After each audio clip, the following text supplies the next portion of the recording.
2011 से मैंने थिएटर की शुरुआत की और अब 2025 हो गया है। बहुत सारे अच्छे रोल्स किए मैंने, ऑन स्टेज, ऑफ स्टेज भी, मतलब काफ़ी अच्छी बॉन्डिंग रही लोगों के साथ। ऑन स्क्रीन बहुत अच्छा परफॉर्म किया, अच्छे रोल्स मिले, पैरेलल लीड्स मिले। लेकिन अगर आप देखें 2011 से लेकर 2025 तक, तो मुझे लीड रोल मिला 2024 के एंड में। ऑन स्टेज तो मिला है, ऑन स्क्रीन मुझे 14 साल बाद मिला। तो मैं इसको एक दो दिनों से अपनी फैमिली और फ्रेंड्स के साथ बोल रही हूँ कि 14 साल के वनवास के बाद मुझे मिला लीड रोल। और ये बहुत बड़ी बात है अपने आप में, क्योंकि मुझे कहीं ना कहीं लगता है कि जब इतनी आपको मेहनत और इतने टाइम बाद कुछ मिलता है ना, तो आपको उसकी कद्र भी बहुत होती है। और आप कहीं ना कहीं आपको पता होता है कि मेरे मम्मी पापा का भी मानना है कि हम्बल होना लाइफ में, पोलाइट होना और ज़मीन से जुड़े रहना बहुत ज़रूरी है। बिकॉज सक्सेस देखिए आनी जानी है।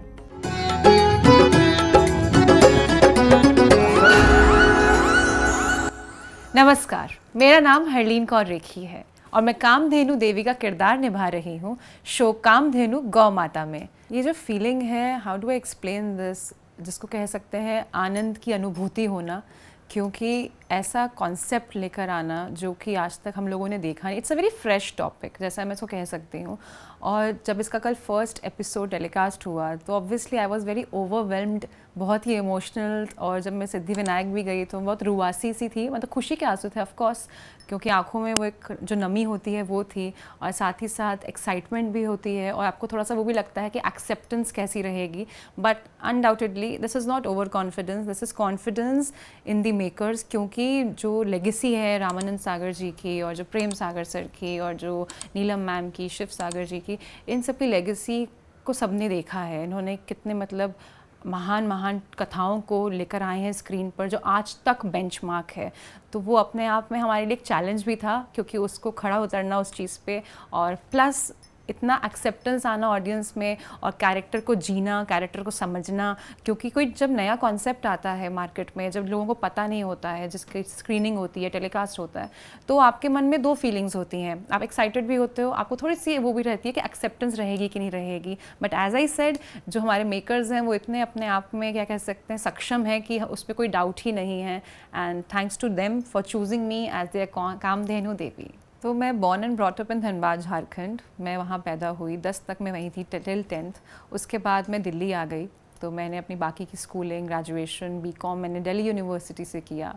तो जब मैं अपनी ग्रेजुएशन कर ही रही थी, तो मेरे माइंड में एक दिन अचानक ऐसे ही बैठे हुए, जैसे अभी हम और आप बात कर रहे हैं, वैसे मैं और मेरी मम्मी टीवी देख रहे थे, कोई सीरियल चल रहा था।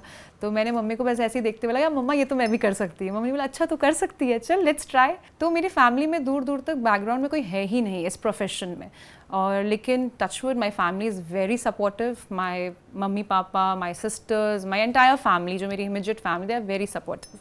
तो हम लोगों ने थिएटर की खोज की, पता भी नहीं था थिएटर होता क्या है। पहले उसको गूगल किया थोड़ा बहुत, फिर जाके थोड़ा पूछा आसपास के लोगों से क्या होता है, फिर और लोग ऐसे मिलते गए, कड़ियाँ जुड़ती चली गई। तो उसके बाद थिएटर से मैंने शुरुआत की 2011 में। 1.5 साल मैंने वहाँ पे प्रैक्टिस की, राज थिएटर ग्रुप शंकर मार्केट में है दिल्ली में। फिर मैंने श्री राम सेंटर, जो अपना मंडी हाउस में दिल्ली में है, वहाँ से मैंने अपना कोर्स स्टार्ट किया। उसके लिए ऑडिशन दिया, डिप्लोमा इन एक्टिंग कोर्स के लिए ऑडिशन दिया।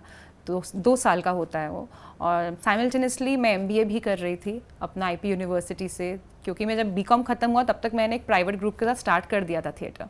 तो मीनवाइल जब मैं श्री राम सेंटर गई तो मैंने अपनी पोस्ट ग्रेजुएशन भी चालू कर दी थी। तो माई फैमिली वाज लाइक कि तुम्हें जो करना है तुम वो करो, profession wise we don't have any objection, लेकिन तुम थोड़ी सी पढ़ाई भी करके रखो। बिकॉज ऑब्वियसली पेरेंट्स के मन में आता है कि कल को कुछ नहीं हुआ तो वी शुड हैव बैकअप। तो लेकिन मेरे माइंड में एक चीज़ क्लियर थी कि ये बैकअप मैं कर तो रही हूँ, but this is only a backup. मुझे पता है मेरा मेन स्ट्रीम क्या जाने वाला है, which is my acting profession. And God has been very kind, उन्होंने मुझे बहुत अच्छे रोल से नवाजा है। और B it mythological, B it social, B it adds, B it short films, उन्होंने मुझे इतने अच्छे रोल से नवाजा है कि आई एम वेरी ग्रेटफुल। जी, धनबाद में मेरी स्कूलिंग हुई टिल 10th। ICSE बोर्ड से पास आउट हूँ मैं, डिनॉबली स्कूल ऑफ CMR है धनबाद में जो है। उसके बाद मैं दिल्ली आ गई। मैंने 11th-12th अपना, मैं पंजाब गई, बीच का ही रह गया। 11th-12th मैंने पंजाब से किया था, 2 साल मैं वहाँ थी। फिर मैं ग्रेजुएशन के लिए यहाँ पर आई, क्योंकि दिल्ली यूनिवर्सिटी अपने आप में आपको पता है कितनी जानी जाती है पढ़ाई के लिए। तो दिल्ली यूनिवर्सिटी से मैंने अपना किया माता सुंदरी कॉलेज से BCom, पास प्रोग्राम जिसको कहते हैं, उसके वो 3 साल का होता है। और सेकेंड ईयर के लगभग मैंने थिएटर भी ज्वाइन कर लिया था बीकॉम करते करते ही, फिर एमबीए और साथ साथ श्री राम सेंटर का diploma in acting course.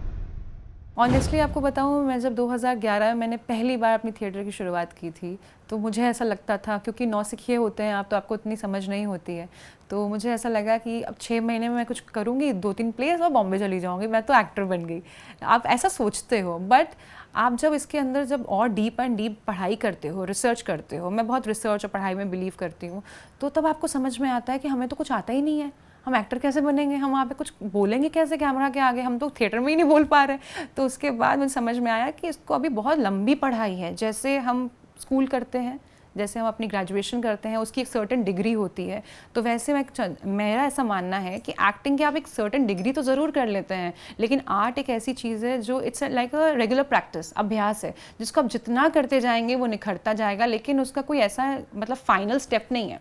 There is no final step. अगर आप कोई बहुत अच्छी मूवी भी कर जाएं, लेकिन उसके बाद व्हाट नेक्स्ट, अगर आप जब तक कोई एक और अच्छा प्रोजेक्ट या कंसिस्टेंट नहीं होंगे, तब तक आप जितने भी मुकम्मल एक्टर क्यों ना हो, लेकिन आपकी कंसिस्टेंसी बहुत मैटर करती है। और हर रोल के साथ क्या आता है, हर रोल के साथ नया चैलेंज आता है।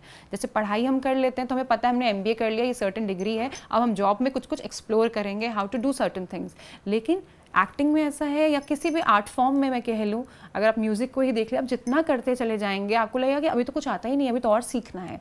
एंड मैं ऐसा मानती हूँ कि मैं हमेशा कोई भी रोल, भले कोई भी रोल हो, छोटा रोल हो, बड़ा रोल हो, मैं उसको फ्रॉम ज़ीरो स्टार्ट करती हूँ। ज़ीरो से मेरा तात्पर्य यह है कि इसका मतलब ये नहीं कि मुझे सब आता है, मैंने थिएटर इतने साल किया है, मुझे लगभग 14 साल हो गए हैं थिएटर करते हुए, तो मैं कभी इस कॉन्सेप्ट से नहीं आती हूँ कि मुझे सब आता है। I always start from zero, क्योंकि मुझे लगता है जब आप ये सोचते हैं कि मुझे कुछ नहीं आता है या कुछ कुछ सिर्फ आता है, तब आप कुछ और तलाशने की खोज करते हैं, तब आपके अंदर जो और छुपा होता है आप उसको एक्सप्लोर कर पाते हैं। और मुझे लगता है ये प्रैक्टिस सबको करनी चाहिए। और थिएटर करते हुए मुझे बहुत अच्छा लगता है, क्योंकि इट्स लाइक माय स्कूल। इसने मुझे मेरी डिक्शन, मेरे तलफ़ुज़, मेरे को इतना काम करवाया है थिएटर ने अपने डिक्शन पे, तो मुझे लगता है all credit goes to my theatre. It's like my school, it's like my base foundation. रही बात बॉम्बे आने तक की, तो ये जैसे मैंने किस्सा बताया, तब मुझे समझ में आया नहीं अभी मुझे डिप्लोमा करने की ज़रूरत है। फिर 2015 में जब मैं पास आउट हो गई, फिर मुझे लगा मैं जा सकती हूँ क्या, मैं कि नहीं अभी और रुकती हूँ और कुछ करती हूँ। मुझे बहुत लोगों ने बोला तुम बॉम्बे क्यों नहीं जाती हो, मैं क्या अभी थोड़ा जाऊँगी, मेरे को थोड़ा इसी में अभी थोड़ा सा ना परफेक्शन लाने की ज़रूरत है थिएटर में। फिर 2018 तक चलता रहा ये कार्यक्रम। फिर मैं वो बॉम्बे आई, अपने प्लेस की रिहर्सल के लिए आई, लेकिन उसके बाद फिर कोविड आ गया। मैंने प्लान किया और तुरंत ही कोविड आ गया। मैंने कहा अच्छा अब कोविड के बाद जाते हैं। फिर सेकेंड वेव आ गया। अब मैंने फिर मन में सोचा अब जो होगा देखा जाएगा, लेट्स गो। तो फिर मैं सेकेंड कोविड के बाद बॉम्बे आई, और Bombay has been very kind, मतलब touchwood, by God's grace Bombay has been very kind to me. मतलब मैंने मेहनत भी बहुत की है। आप यकीन मानेंगे, जब मैं शिफ्ट हुई इनिशियली तो मुझे नहीं पता था, ऑब्वियसली किसी को नहीं पता होता कि कैसे क्या करना है, अप्लाई कैसे करना है।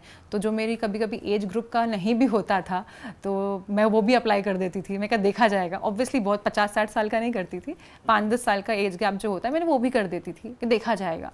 मैं इतनी जुनूनी हूँ अपने काम को लेके कि मैं शाम को ऑडिशन बनाने बैठती थी 3-4 बजे, मैं रात के 2-3 बजे तक बनाती रहती थी, 5-6 ऑडिशंस दिन में।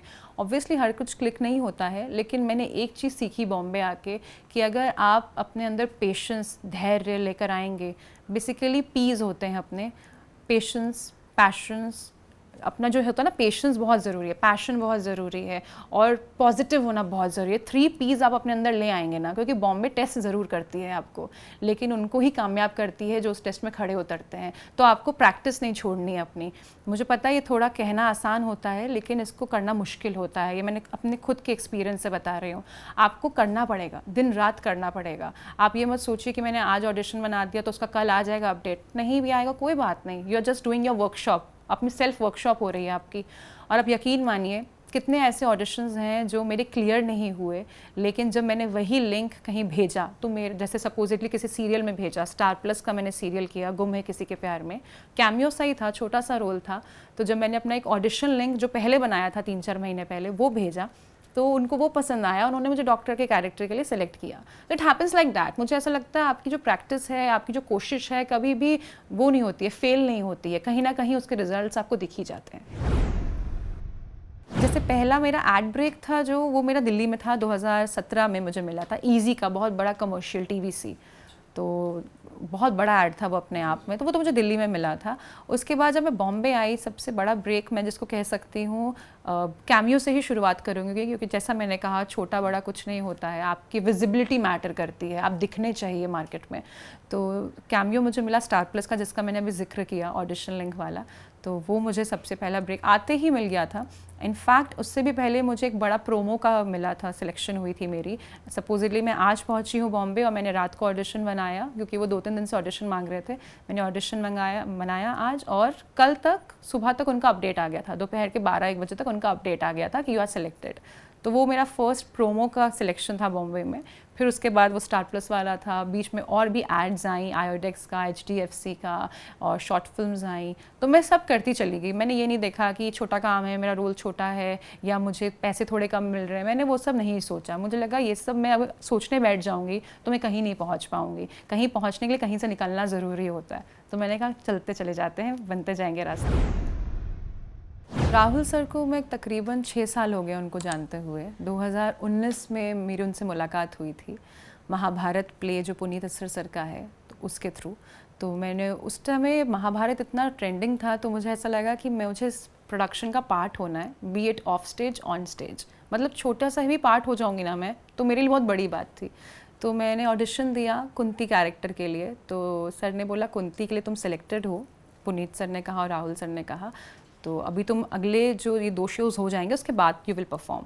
तो मैंने तकरीबन आई गेस 12-14 शोज़ परफॉर्म किए कुंती माता के। उसके बाद मुझे ऑडिशन के लिए बोला गया द्रौपदी के लिए। तो एक्चुअली थोड़ी कास्ट चेंजेस हुए, तो उन्होंने द्रौपदी के लिए बहुत लोगों को ऑडिशन लिया, बहुत लोग आए थे ऑडिशन के लिए, मैंने भी ऑडिशन दिया।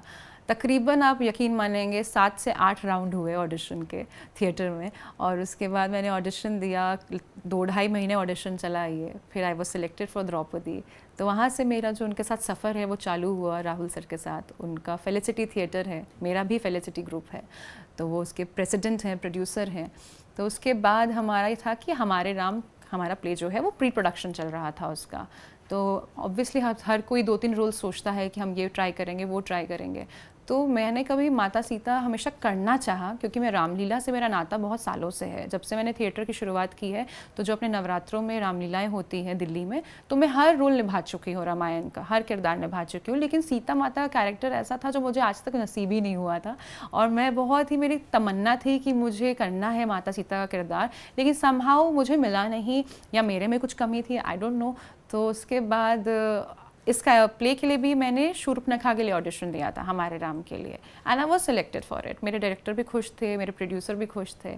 तो अचानक से ऑल ऑफ अ सडन एक दिन हमारी मीटिंग थी पूरी टीम की, तो राहुल सर ने बोला कि आपको ना मैं ना थोड़े कास्ट चेंजेस कर रहा हूँ। तो हम लोग सब बैठ के सुन रहे थे, तो उन्होंने बोला शूर्पणखा किसी और लड़की को बोला तुम करोगी। तो आई वाज लाइक अच्छा मैं क्या करूँगी, मेरे मन में चल रहा था। कहते हैं हमारे बीच में ही एक है हमारी ग्रुप की लड़की, वो करेंगी माता सीता। मैंने कहा हाँ, मैं मतलब अब जिनका नाम है हरलीन। मैंने कहा हाँ ये कब हुआ। तो मुझे ऐसा लगा जो मैंने मैनिफेस्ट इतने सालों से किया था, और मैं इस प्ले में सोच भी नहीं रही थी कि मुझे मिलेगा, बिकॉज होता ना कि जब आप इतनी बार सोचते हो फिर आपको नहीं मिलता, तो कहीं ना कहीं आपको लगता है शायद नहीं मिलेगा, अब तो नहीं मिलेगा, या ये कैरेक्टर शायद मैं नहीं निभा सकती हूँ। तो उसके बाद जब उन्होंने ये अनाउंसमेंट की पूरे ग्रुप के सामने, तो बहुत बड़ी बात थी मेरे लिए, एंड मैं खुद को बहुत ही सौभाग्यशाली मानती हूँ, एंड एकदम नतमस्तक हूँ मैं ऊपर वाले के सामने कि उन्होंने मुझे ये रोल से नवाजा। And thank you to Rahul sir as well, उन्होंने मुझे इस रोल के लिए सोचा, उनका विजन बहुत क्लियर है, उनको लगा नहीं ये कर सकती हैं या कर सकती हैं, हम करवाना चाहते हैं। तो उनका विजन इतना क्लियर है कि उन्होंने मुझ पर भरोसा दिखाया। Thank you Rahul sir.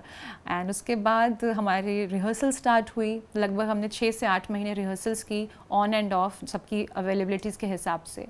Ashu sir के साथ मेरा जो एक्सपीरियंस है काफ़ी अच्छा रहा, बिकॉज हम सबको पता है कि वो कितने इंटेलेक्ट हैं, अपने ज्ञान का सागर है बेसिकली वो। तो आप उनके साथ जितना बैठेंगे उतना कम है, जितना उनको सुनेंगे उतना कम है, और आपके अंदर वो ग्रास्पिंग पावर होनी चाहिए। आप उनको सुनते चले जाएंगे ना, you will learn many things, आपको बहुत कुछ समझ में आ जाएगा लाइफ के बारे में, एक्टिंग के बारे में, और आपको ऐसा लगेगा कि मुझे और सुनना है इनको। तो उनके साथ स्टेज शेयर करना, 276 शोज़ कर चुकी हूँ मैं उनके साथ, तो अपने आप में बहुत बड़ी बात होती है। और थिएटर जो 276 शोज़ कर जाए 1.5 साल में, सबसे पहला क्रेडिट तो आई थिंक ये भगवान को जाता है, it all goes to him. क्योंकि उनके मर्ज़ी के बिना कुछ नहीं होता है, क्योंकि हम कथा दिखा रहे हैं बेसिकली रामायण की। और अगर हम रामायण की कथा दिखा रहे हैं जो दिलों तक छू कर जा रही है, और आज का दौर भी कुछ ऐसा ही है, तो बहुत बड़ी बात है। क्योंकि जैसा मैंने कहा, एक्सेप्टेंस होना ऑडियंस की बहुत बड़ी बात है, क्योंकि अल्टीमेटली ऑडियंस ही हमें बनाती है। और ऑडियंस अगर हमें एक्सेप्ट कर पा रही है तभी हम हाउसफुल शोज़ कर पा रहे हैं, तभी हम स्टेज पे खड़े हो पा रहे हैं। और राहुल सर का जो ये विज़न है काफ़ी मुकम्मल हुआ, क्योंकि उनका हमेशा से विज़न था कि थिएटर को मुझे ऐसा रखना है कि थिएटर जाना जाए, पहचाना जाए, और थिएटर से लोगों को एम्प्लॉयमेंट भी मिली है। मतलब इस प्ले के ज़रिए आप यकीन नहीं मानेंगे, हमारी टीम इतनी बड़ी है लेकिन इतने लोगों को एम्प्लॉयमेंट मिली है, इतने लोगों को जो अपने पैशन है उनका वो कंटिन्यू कर पा रहे हैं। उनको ये टेंशन नहीं होगी अब कि अगर हम थिएटर ही करते हैं तो कोई ये नहीं पूछेगा आप थिएटर तो करते हैं पर करते क्या है, ये अक्सर लोग सवाल करते हैं। तो ये जो उनका विजन है, thank you Rahul sir for giving us the opportunity. मुझे ऐसा लगता है कि जैसे मैंने कहा, थिएटर मेरा स्कूल है। ये देखिए, सबका अपना अपना विजन और परसेप्शन होता है। मेरे लिए थिएटर मेरा स्कूल है, इट्स लाइक अ मंदिर टू मी, क्योंकि आज जो भी मेरी डिक्शन थोड़ी बहुत भी सही है वो थिएटर की वजह से है। और सबके अपने अपने होते हैं एक्सपीरियंसेस, किसी के कुछ इंस्टीट्यूट उनके लिए स्कूल की तरह होते हैं। तो थिएटर मेरे लिए बहुत ही एक बड़ा अच्छा एक्सपीरियंस है मेरी लाइफ का, क्योंकि आप इतने स्पॉन्टेनियस हो जाते हैं। और मुझे ऐसा लगता है कि आप फिल्में भी करें, आप सीरियल भी करें, लेकिन जब आपको लग रहा है कि आपके पास थोड़ी सी फुर्सत है तो आप थिएटर भी करें, क्योंकि आपने जहाँ से सीखा है उसको एक स्टेपिंग स्टोन आप सिर्फ मत मानिए।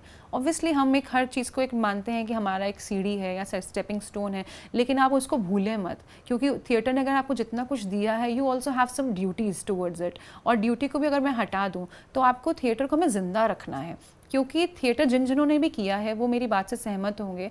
क्योंकि जब आप लाइव ऑडियंस के सामने परफॉर्म करते हैं ना, it's a different experience all together. आपको पता होता है कि ऑडियंस कैसे रिएक्ट कर रही है, ऑडियंस को पसंद आ रहा है कि नहीं आ रहा है। भले हमने 276 शोज़ कर लिए हैं टिल डेट, बट आप यकीन मानिए आज भी जब मैं स्टेज पर चढ़ती हूँ, जो मेरे अंदर जो रहती है भावना कि मुझे कुछ नहीं आता है, प्रभु श्री राम सीता माता आपने ही करवाना है, मैं बिल्कुल नतमस्तक हूँ कि आपने करवाना है। मतलब I am no one to do it. भले मैं 276 कर गई हूँ, मुझे मेरे लाइंस पता है, ब्लॉकिंग पता है, ठीक है, हर स्टेज डिफरेंट होता है, हम टेक रिहर्सल्स कर लेते हैं, लेकिन हमें कुछ नहीं आता है, आपने ही करवाना है। And you should respect that stage, मुझे ऐसा लगता है। और आप कितने बड़े बड़े स्टार्स हैं जो आज भी जुड़े हुए हैं थिएटर से। फॉर एग्जांपल आशु सर भी तो मूवीज़ कर रहे हैं, सीरीज़ कर रहे हैं। एंड अनुपम खेर साहब सर, वो कितने सारे और भी नाम हैं सेलिब्रिटीज़ के जो आज भी थिएटर से जुड़े, जब उनको मौका मिलता है वो करते ज़रूर हैं। और हम ही अपनी आगे परंपरा को बढ़ा सकते हैं, थिएटर की जो परंपरा है। जो वडोदरा का एक्सपीरियंस है गुजरात का, मैं जैसे कहूँ, मुझे लगता है कहीं ना कहीं गुजरात भी मेरे बहुत क्लोज़ है, बिकॉज़ मैंने अपना स्वास्थ्य के साथ जो किया था वो भी उमरगांव में था, एंड ये वाला वडोदरा में, तो समहाउ गुजरात इज़ कनेक्टेड। और वडोदरा में जब मैंने परफॉर्म किया वहाँ पे, जब हम लोग परफॉर्मेंस ही कहूँगी मैं उसको ऑन स्क्रीन की, तो जो लक्ष्मी फिल्म सिटी है, मतलब वो इतनी पीसफुल है ना, जैसे आप यहाँ रह रहे हैं लक्ष्मी फिल्म सिटी में, और it's like a walking distance, 5 minute भी नहीं लगते, और आपकी अच्छी खासी मतलब सैर भी हो जाती है, आफ्टर फूड भी आप रात को वॉक कर सकते हैं, और एनवायरनमेंट बहुत क्लीन लगता है, ग्रीनरी है। तो कहीं ना कहीं आपको लगता है जो आपको हसल और बसल रहता है, जैसे बॉम्बे जैसे शहर में कि जाना है, अगर सपोजिटली कहीं शूट है 1-1.5 घंटा लगेगा, वो आपको वहाँ पे थोड़ी सी टेंशन रिलीफ हो जाती है। हाउ? क्योंकि आप 5 मिनट के डिस्टेंस पे ही हैं, and it feels like a home. आपको लगता है कि अभी आप सेट से निकले, अपने रूम पे पहुंच गए, और रूम से निकले सेट पे पहुंच गए, तो ये सब इतने क्लोज है ना कि आपको बहुत अच्छा भी महसूस होगा, काफ़ी शांति है। क्योंकि हमारी जो industry, as we all know, कि बहुत क्योस भी रहता है, बहुत शोर शराबे में रहना पड़ता है, और उसके बाद आपको कॉन्सेंट्रेट भी करना पड़ता है। और वहाँ पे क्या है कि सब कुछ है, ऑब्वियसली सेट वाला माहौल तो है, लेकिन जो वहाँ पे शांति है ना, सुकून है, जो आपको चिड़ियों की आवाज़ सुनाई देती है, या आप सुबह ऐसे निकल जाएंगे तो आपको अच्छी हवा मिलती है, तो it's like a beautiful experience I would से। और वहाँ पे रहना, वहाँ का जो वातावरण है जिसको कह सकते हैं, वहाँ का जो खाना है, स्पेशली जो खाखड़ा है, जो फाफड़ा है, जो ढोकले हैं, वो सब खमन है, इट्स वेरी नाइस। और अपना पास में वो रात्रि बाज़ार भी है, तो वो भी काफ़ी अच्छा है। इनफैक्ट जो लक्ष्मी के अंदर ही हमारा रेस्टोरेंट है, इट्स वेरी ब्यूटीफुल। जो अपना सेट का खाना है वो भी बहुत अच्छा है, तो बहुत ही आप लोगों को होमली फील आता है। आपको ऐसा लगता नहीं है कि हम शूटिंग पे जा रहे हैं तो अपने घर से पूरा डब्बा वब्बा लेके जाएं या कुछ स्नैक्स लेके जाएं, आपको पता सब इजीली अवेलेबल है। एंड वहाँ के जो लोग हैं वो भी, उनमें भी बहुत वार्मथ है, दे आर वेरी हेल्पफुल। तो तो जब मैं मंदोदरी कैरेक्टर के लिए ऑफिस गई थी, सागर वर्ल्ड के ऑफिस, तब ही डिस्कशन हो रहा था कि हमारा अपकमिंग प्रोजेक्ट ये है, कामधेनु गौ माता। शिव सागर जी ने मुझे बताया कि क्या स्टोरी रहेगी, तो तब भी मुझे ये कॉन्सेप्ट बहुत अच्छा लगा था। तो आई मैनिफेस्टेड इट। मैंने बोला ठीक है, अब देखते हैं अगर मैं कुछ हिस्सा हो सके इस शो का। तो उन्होंने कहा ठीक है। तो मैंने सिर्फ हिस्सा चाहा था कि मैं कुछ पार्ट कर सकूं इस शो का, लेकिन डेस्टिनी ऑलरेडी प्लान्ड थी। फिर उसके बाद ऑडिशन दिया मैंने, मेरी रामायण की शूटिंग स्टार्ट हो चुकी थी। फिर मैंने इसका ऑडिशन दिया अराउंड सितंबर लास्ट ईयर। तो जब मैंने इसका ऑडिशन दिया, अपने थिएटर में हमारे नाम का शो चल रहा था और ऑडिशन यहाँ पे चाहिए था इनको, तो मैंने उसी कॉस्ट्यूम में, मैंने पूछा उनसे, दानिश से, मैं क्या मैं उसी कॉस्ट्यूम में बना के दे दूँ? तो उन्होंने कहा हाँ हाँ बना के दे दीजिए। तो जैसे जब मेरा वहाँ पे थोड़ा सा ब्रेक रहता है शो में, हमारे राम में, तो मैं अपने ऊपर वाले उस पर फ्लोर पे गई, मैंने अपनी को एक्टर को बोला प्लीज़ मेरा ऑडिशन शूट कर दीजिए। तो हमने ऑडिशन बनाया, मैंने भेज दिया, 2-3 वेरिएशंस भेज दिए। तो अगले दिन आया कि आप एक और कुछ वेरिएशन भेजिए। तो मैंने कहा आज तो मेरा शो नहीं, मैं उस गेटअप में नहीं हूँ। कहता आप नॉर्मल गेटअप में भेज दीजिए। मैंने कहा ठीक है, मैंने भेज दिया। फिर मैं वेट करती रही कि कुछ अपडेट आएगा सीरियल के बारे में। तो फिर मैंने फाइनली शिव जी से पूछा एक दिन में कोई अपडेट है उसका। तो उन्होंने बोला अभी तो नहीं है, I guess you are not selected for the role, we will do something else. तो ऑब्वियसली आप थोड़ा सा सैड हो जाते हो, क्योंकि आप पहले सोच रहे थे कि इस शो का पार्ट हो जाऊं मैं, फिर आपको लीड रोल के लिए ऑडिशन आता है, फिर आपको लगता है आपका नहीं हुआ। तो इनिशियली थोड़ा सैड हुई मैं। मुझे उस समय मैं रामायण की शूटिंग कर रही थी, मैं वडोदरा में ही थी, तो मैं अपने मेकअप करा रही थी, मुझे पता चला, मैं थोड़ा सैड हो गई। उसके बाद फिर मैंने अपने आप को ठीक किया, मैं कहती ओके शायद मेरी डेस्टिनी में नहीं होगा, और जो आपके नसीब में होता है आपको वही मिलता है। तो मैंने छोड़ा, चलो मतलब पंजाबी में छड्डो ऐसा बोल के मैं अपने सेट पर चली गई मंदोदरी के कैरेक्टर के लिए। तो फिर उसके, ये सितंबर की बात थी, मैंने ऑडिशन दिया था, 1-1.5 महीने बाद की बात थी जब मेरा को पता चला कि सिलेक्शन नहीं हुआ। दिसंबर में मैं अपनी फैमिली के साथ एमपी में थी, ट्रिप पे गई थी, किसी मंदिर दर्शन करने गई थी। बेसिकली मैं ओरछा में थी। तो जब दर्शन कर रही थी, तो दर्शन करके बाहर निकली जस्ट मंदिर से, वहाँ पे बहुत बड़ा मंदिर है राजा राम जी का। तो दर्शन करके जस्ट मैंने कदम में, कोई एग्जैजरेट नहीं कर रही हूँ, कोई कहानी नहीं बता रही हूँ, कोई फिल्मी तौर पर, सच्चाई बता रही हूँ, हकीकत। तो जैसे ही मैंने मंदिर से कदम बाहर रखा अपनी मम्मी पापा के साथ, तो I got a call from Shiv ji. और मैसेज आया हुआ था मुझे शिव जी का भी और दानिश का भी कि are you available tomorrow, can you come to the office. तो फिर मैंने कॉल किया उनको, मैंने कहा मैं अभी तो, कल तो नहीं आ पाऊँगी क्योंकि अभी तो मैं एमपी में हूँ, कल मैं दिल्ली में शो है हमारे राम, मैं परसों आ सकती हूँ। तो उन्होंने कहा ठीक है आप परसों आ जाओ, sir wants to meet you, Prem sir wants to meet you. मैंने कहा ठीक है ओके। कहते अभी हमने फाइनल नहीं किया है कामधेनु के लिए किसी को। मैंने कहा बट आपने तो किया था आई गेस। कहते नहीं अभी हमने नहीं किया। मैं कहा ओके। मैंने शुक्रिया किया भगवान जी का और मैं फिर चली गई। मैंने किसी को नहीं बताया, मेरे चेहरे पे स्माइल थी क्योंकि था कि आपको बुलाया गया है। अभी भी नहीं पता था कि आप सिलेक्ट हुए हो कि नहीं। मैं कभी किसी को नहीं बताती, पहले सब कुछ कंफर्म होने देती हूँ। तो मैं गाड़ी में बैठी, मम्मा कह रहे क्या वो बहुत हंस रही हो। मैं कहा मम्मी कुछ नहीं बाद में बताऊँगी। तो मैंने तब कुछ नहीं बताया। उसके बाद मैं बॉम्बे आई, मैं प्रेम सर से मिली and the way he greeted me, मैं उनसे पहली बार मिली थी, उससे रामायण के टाइम पे भी नहीं मिली थी उनसे जब मैं सिलेक्ट हुई थी। तो द वे ही मीटेड मी, उन्होंने मुझे ग्रीट जिस हिसाब से किया, मुझे ऐसा लगा आप इतने बड़े लेजेंड हैं और आप ऐसे इतने प्यार से, मतलब इतना, मतलब मैं बता नहीं सकती, एक्सप्लेन नहीं कर सकती वर्ड्स में। तो उन्होंने बोला आप बैठिए। तो मैं बैठी, फिर मैंने उनको नमस्ते किया। उन्होंने पूछा कैसा चल रहा है सब कुछ। मैं कहा बढ़िया चल रहा है सर। कहते हैं अच्छा अब आप लेफ़्ट देखिए। मैंने लेफ़्ट देखा। आप राइट देखिए। मैंने राइट देखा। अब आप सेंटर देखिए। मैं समझ गई सर प्रोफाइल चेक कर रहे हैं, पर मैंने कुछ कहा नहीं। तो मैंने जो सर ने कहा मैंने उस हिसाब से किया। फिर सर ने कहा अच्छा ये टीवी पे क्या दिख रहा है। मैंने देखा है ऐसे। मैं कहा हाँ ये सब चल रहा है। तो उन्होंने बेसिकली सारी प्रोफाइल्स अच्छे से चेक की। तो बाद में कहते हैं शिव जी आए उतनी देर में रूम में, कहते हैं नहीं she is good for Kamdhenu माता। मैंने कहा हाँ। तो मतलब आप खुश भी होते, आप उस समय उस फीलिंग में होते हो ना कि आप एक्सप्रेस नहीं कर पाते हो, आपका सिर्फ चेहरे पे एक्सप्रेशंस होते हैं, वेरियस, शॉक्ड, एक्साइटेड, हैप्पी, और थोड़े से आप इमोशनल होते हो। तो मैं तब भी अपने आप को ना, मतलब वो क्या कह सकते हैं उसको, फीलिंग को अब्जॉर्ब कर रही थी कि हाँ मतलब मिल रहा है, हो रहा है। तो उसके बाद प्रोसेस चालू हुआ कि ट्रायल्स पे चलते हैं, अभी ट्रायल्स पे चलते हैं। मैं कहा अच्छा सो क्विक। मैं कहा ओके थैंक यू। मैं चली फटाफट ट्रायल्स पे गई। फिर 2-3 दिन बाद लुक टेस्ट हुआ। फिर इट हैपन लाइक दैट। फिर मैंने अपनी मम्मी को बताया उस दिन कॉल करके कि मम्मी उस दिन जो मैं मुस्कुरा रही थी उसका रीज़न ये है, फाइनल हो गई ये चीज़ें। तो it happen like that. And मुझे लगता है कहीं ना कहीं जब मैंने फिर प्रेम सर को और शिव सागर जी को, नीलम मैम को थैंक यू बोला इस रोल के लिए, तो उन्होंने मुझे बोला कि it was in your destiny, तुम्हारी डेस्टिनी में था। तो अब जैसा कि मैं बता सकती हूँ आपको कैसे ये आप देखें अगर कहानी कैसे कड़ियाँ जुड़ती चली गई। पहले सिलेक्ट नहीं हुई, फिर कॉल आता है, फिर ऑफिस आती हूँ, एंड नाउ हमारा शो टेलीकास्ट हो गया है। जी, जैसा कि मैंने कहा, एक नया कॉन्सेप्ट है कामधेनु गौ माता, और ये प्रेम सर का विज़न है। उन्होंने मुझे बताया था कि 2014 में इसकी स्क्रिप्टिंग चालू की थी उन्होंने लिखनी, एंड आप देखिए 10 साल बाद हम इसे मतलब शूट कर पाए हैं और अभी हम इसके मुकम्मल कर पाए हैं टेलीकास्ट करने में। और हम तो क्या ही कर सकते हैं, सब भगवान करते हैं। We are just the medium, I would say, not even the medium.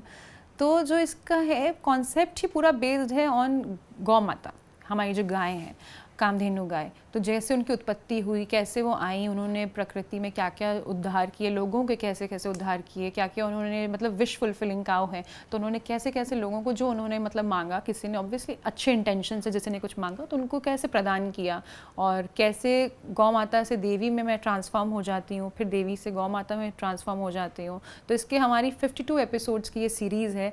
तो अगर आप इसको देखेंगे तो आपको बहुत अच्छा लगेगा, बिकॉज कल मैंने इसका टेलीकास्ट देखा and it takes you into a different world all together. जो इसकी चीज़ें हैं, जो इसका बैकग्राउंड म्यूज़िक है, वो इतना कमाल है, इतना मतलब आई वुड से इतना डीपली रूटेड है। जो इसका म्यूज़िक है ना, आपको किसी और ट्रांस में ले जाता है और आपको लगता है कि ये चलता ही रहे, रुके नहीं कार्यक्रम। और मैं ऐसा मानती हूँ, अगर हमारी ऑडियंस को ये पसंद आया और अगर मैं हटा देती हूँ, क्योंकि आई बिलीव इन मैनिफेस्टिंग, तो ऑडियंस को ये पसंद आएगा और ऑडियंस को इतना अच्छा लगना चाहिए कि हम इसका जल्द से जल्द सीज़न 2 भी शूट करना स्टार्ट करें और सब ये कार्यक्रम चलता रहे, कभी रुके ही ना।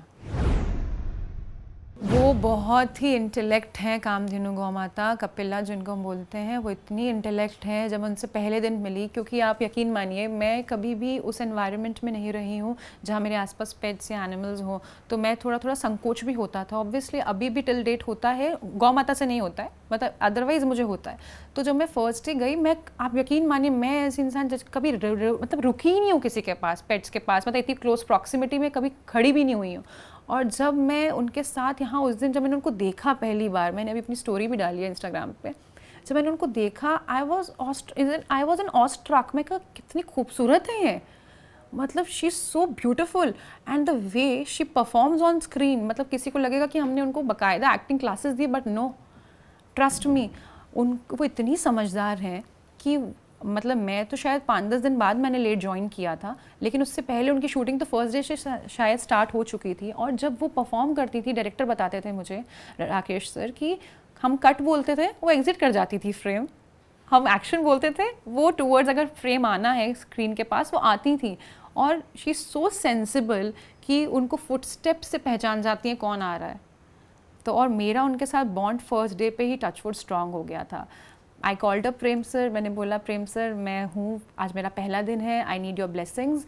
तो सर ने, मैंने बोला सर क्या उनको पसंद है गौ माता को, तो कहते हैं उनको गुड़ खिलाओ, उनको गुड़ बहुत पसंद है, उनके साथ बॉन्ड बनाओ। अगर तुम उनके साथ बॉन्ड बनाओगी ना तो वो तुम्हें बहुत कुछ मतलब दे सकती हैं एज एन ट्यूनिंग वाइज। तो मैंने कहा ज़रूर। फिर मैं उनसे मिली, फिर आप यकीन मानिए शायद दादा थे सेट पे, सोनू दादा, तो मैं उनसे मिली, मैं उनके पास गई, मैंने उनके पैर छुए, मैंने मतलब नतमस्तक होकर बोला प्लीज़ ये करवा दो अच्छे से, आपने ही करवाना है। फिर जब भी वो मुझे मिलती थी मैं उनके ज़रूर पैर छूती थी, आई मेक श्योर कि मैं उनके पैर छूँ और फिर मतलब अपना परफॉर्म करूँ। और टिल डेट अभी वो करजत में है, I believe in farm house. तो लास्ट वीक मैंने उनसे वीडियो कॉल पे भी बात की है एंड उनके साथ मेरी ट्यूनिंग टचवुड बहुत अच्छी हो गई थी। द वे मतलब वो मेरा फुटस्टेप्स पहचान जाती थी।